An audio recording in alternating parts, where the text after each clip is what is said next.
The purpose of this video will be to review how Odoo's version 12 handles consignment in terms of inventory management. First step is to go to Inventory, Configuration, Settings,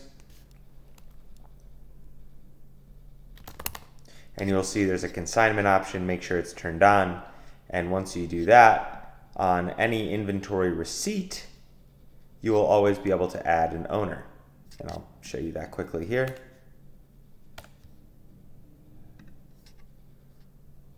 There's now an owner field here, as well as an owner field here. So let's go in and purchase something. For your specific flow, what you'll want to do is create a purchase order, assign a vendor, a product that you're buying, and you can leave the unit price blank for now. Now what you'll do is confirm the order. Just remove the developer tools.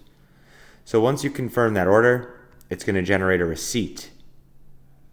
That receipt, you'll see, is the inventory transfer in. I could assign the owner right here, or I can do it through here. So there's this. You can also see this receipt by going to Inventory. You'll see one receipt to process, and of course, it's the receipt that we were just talking about. Now I can go in, select this, select an owner. Maybe we can say this is vendor X is the owner. Oops.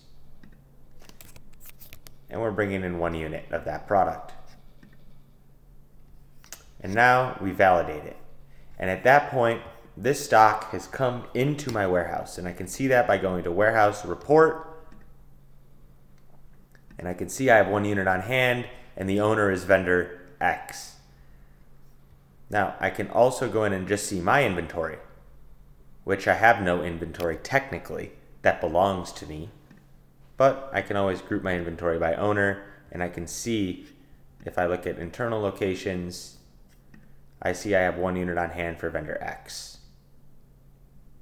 Now I can also go to Report, Evaluation Report, and see here the total value of that inventory, which reads correct. It's 0, and the quantity is 0. Why? It's because I don't own that stock. It's not considered my value. It's not an asset that's on my books. The quantity is 0. And you will see a change if I buy an item, such as test product, and I receive this, confirm it, receive, validate, apply with no owner.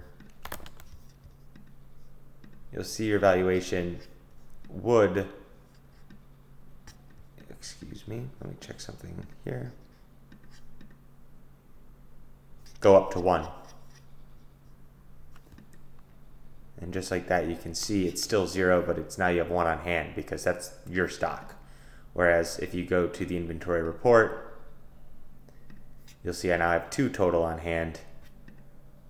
1, which is an owner by vendor X, another which is blank. So now that we understand how inventory gets into our stock and the implications of having that inventory in stock in terms of both quantity on hand as well as through a valuation perspective, now that we understand that, we can go forward with a sale. So once I go in and sell this product, for example, confirm John Doe is the customer, I sell this test product for $129, and I can confirm. And just like that, I have my delivery. Now I can go in and process that delivery here. I can go in and say I want to pull stock from a specific owner. Just like that, confirm it, and ship it out the door. And just like that, it will pull that unit that I had on hand from my inventory. Now I have 1 left, and you'll see here there's no owner of that stock that I have on hand because I'm the owner. But the 1 unit that was on hand, which did have an owner assigned to it, has now been removed from stock.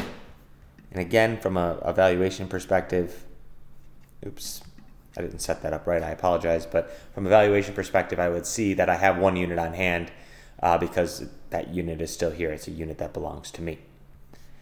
So once we have that sorted, you can go back to your purchase order number 4, and you can update your unit price for this product. Maybe I want to pay the vendor 100 for it. Oops. Update that to the 100, and I can create my bill and pay my vendor the $100 for that product. Just like that. Validated. It posts the journal entries. Well, there's nothing set up here to do that, but I don't have the right apps, but you could see here, register the payment, and I can just validate it, pay my vendor, and that would be the end of it. That would be a paid invoice closed. So that's in a nutshell how you'd be able to handle a workflow as such. If you have any additional questions or you need me to walk through anything in greater detail, let me know and I'll be more than happy to address. Thanks so much and have a great day.